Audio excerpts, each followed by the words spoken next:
sommes à Hauteville, une ville de 3600 habitants qui vit aujourd'hui sur le plan économique grâce au tourisme. Lors de la période hivernale, elle est propice à la pratique de ski comme une petite ville de station. En période estivale, le plateau d'Hauteville est attractif pour ses activités de cyclistes, VTT, randonnée et pêche. La commune se trouve en moyenne à 850 mètres d'altitude. Et comme de nombreuses stations en France, à cause du changement climatique, les pistes sont de moins en moins praticables en hiver. Et sans renouvellement des activités proposées, la commune tombe peu à peu dans l'oubli. Mais cela n'a pas toujours été le cas. Au début du XXe siècle, la tuberculose fait des ravages. Surnommée peste blanche, elle est une maladie infectieuse qui se transmet par les voies aériennes avec des signes cliniques variables. En France, au cours du XIXe siècle, on évalue à plus de 10 millions de victimes. Et en 2023, après la pandémie du Covid-19, elle arrive en seconde place des causes de mortalité d'origine infectieuse à l'échelle mondiale devant le sida. Malgré ça, l'OMS rapporte en 2015 une baisse de 47% de la mortalité depuis 1990, grâce au développement de traitements et de dépistage préventifs.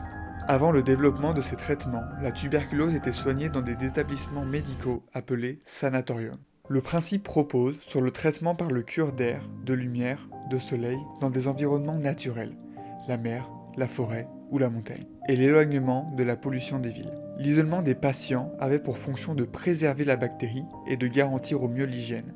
En 1999, la loi Honora impose la création d'un sanatorium par département, afin de stimuler cet effort public. C'est donc au XXe siècle que Hauteville prit de l'ampleur au niveau européen lors de l'ouverture de nombreux sanatoriums. Après cette grande période, beaucoup de ces grands bâtiments ont été laissés à l'abandon. Et c'est donc l'un d'entre eux que nous allons aller visiter ce soir.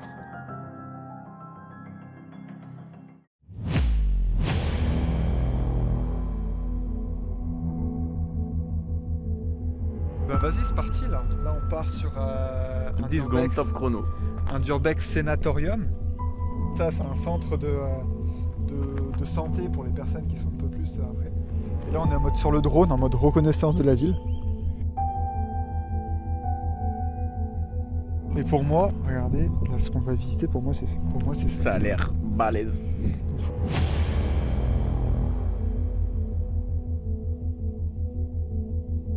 Lors de notre arrivée sur les lieux, je me poste sur un grand parking pour profiter du coucher de soleil et envoyer mon drone pour repérer le bâtiment et ses alentours. Comme on peut le voir, la nuit commence à tomber et ce n'était pas prévu. Donc je décide de me concentrer sur ma GoPro pour les images et de prendre des photos avec mon appareil. Nous arrivons par le derrière du bâtiment, qui dispose de 4 étages. Seulement, une bonne partie des portes ont été condamnées par des murs en moellon. Mais nous arrivons à trouver une brèche. Vas-y.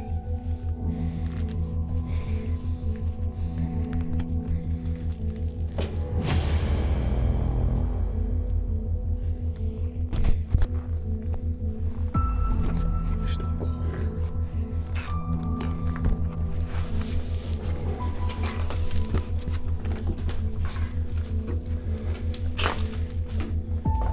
Quelque chose d'important, s'arrêter et écouter.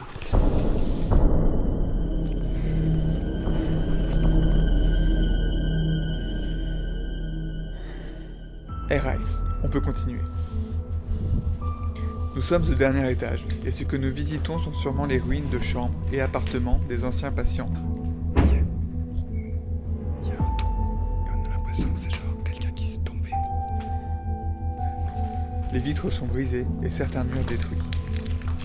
Notre arrivée sur les balcons nous montre une magnifique vue. Je sors donc mon appareil, et avec une vitesse d'obturation faible, j'arrive à prendre de belles photos.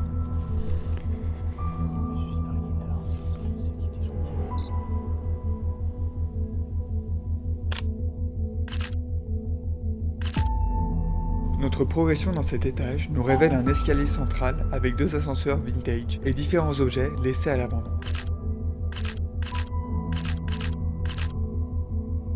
À notre surprise, il y a un accès à la charpente que nous allons aller explorer. Mais juste avant, nous finissons cet étage et apercevons nos premiers tags. Il n'y a pas d'évolution sans profonde remise en question. Le bâtiment est, je trouve, pas si tagué que ça par rapport à d'autres. L'escalier central est dépourvu de rambardes, mais montre des signes de solidité rassurantes pour notre exploration. De nombreux câbles électriques, pendants, sont à éviter dans le couloir, avec ce que je suppose être un disjoncteur. Des WC détruits supposent l'entrée dans une autre partie des chambres. Le fond du couloir nous donne un visuel sur l'entrée du site. Éclairé d'un lampadaire, un endroit stratégique à surveiller.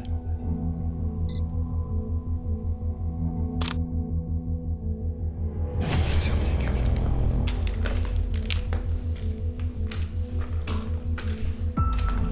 Nous passons à la charpente. Cela me donne l'opportunité de faire de belles photos.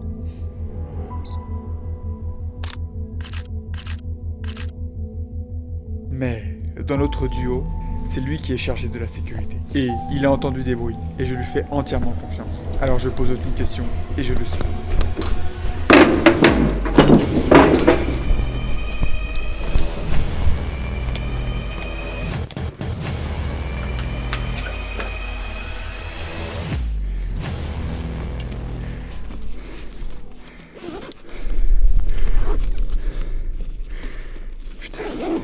Après 15 bonnes minutes d'écoute et d'observation, on reprend doucement mais sûrement notre exploration.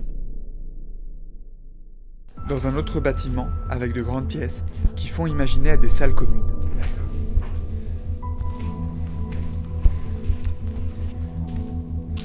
Mais rapidement, nous retrouvons des salles de bain, vêtements, armoires et des poubelles.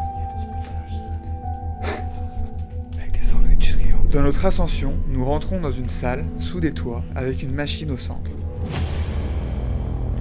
Cependant, impossible de s'en approcher, avec le plancher qui semble lui trop fragile. Une grande partie des vitres des bâtiments ont été brisées, et les morceaux de verre sont au sol, ce qui signifie que nos déplacements sont donc moins discrets et potentiellement dangereux. Nous passons par des cuisines et bureaux administratifs, remplis par quelques meubles et affiches atypiques. 306. Cette partie est proche des fenêtres qui donnent sur la route éclairée. Notre progression est donc d'une extrême vigilance. Nous voilà arrivés dans le hall principal, qui fait la transition entre les parties et services du sanatorium. Avec cette ambiance d'époque, c'est l'occasion de ressortir mon appareil photo. Le hall principal donne accès au sous-sol, mais cela veut dire une chose. En descendant davantage, nous nous exposons à la possibilité d'être dépendants d'un seul point de sortie. Mec, il y a encore un escalier qui descend.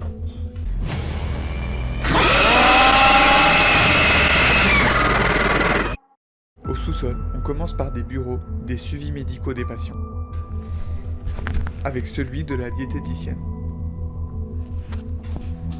On y voit des papiers, des couverts.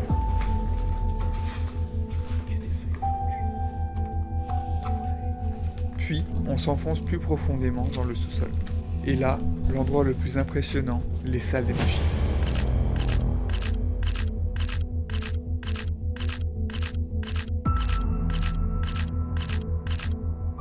Nous n'avons pas réussi à identifier toute leur utilité, mais je suppose qu'elles participent au bon fonctionnement du chauffage, ventilation et l'apport en eau dans le sanatorium. Mais alors, pourquoi une machine à charbon accompagnée d'un tapis roulant, une grande cheminée au centre du site?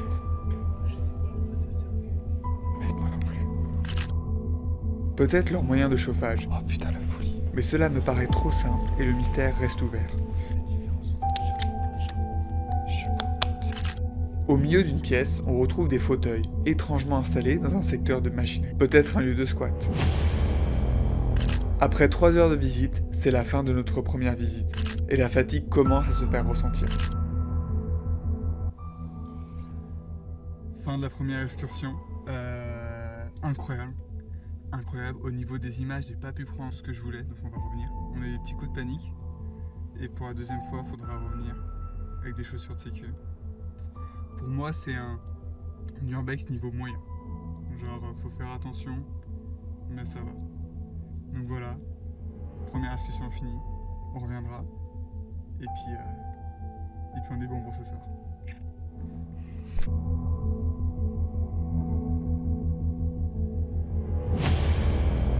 Ce sanatorium est la preuve d'un combat passé face à la maladie. À l'intérieur, des personnes sont sûrement décédées et d'autres ont retrouvé le chemin de la rémission. Ce site tend à devenir des ruines, telle la popularité de cette ville qui s'amenuise au fil du temps. Comme le dit la définition, c'est un patrimoine hérité des générations passées. J'y suis retourné une deuxième fois, mais 2 jours, et après avoir fait toutes ces recherches. L'approche et la vision y est différente. C'est comme un cimetière d'un champ de bataille avec l'énergie froide des anciens patients.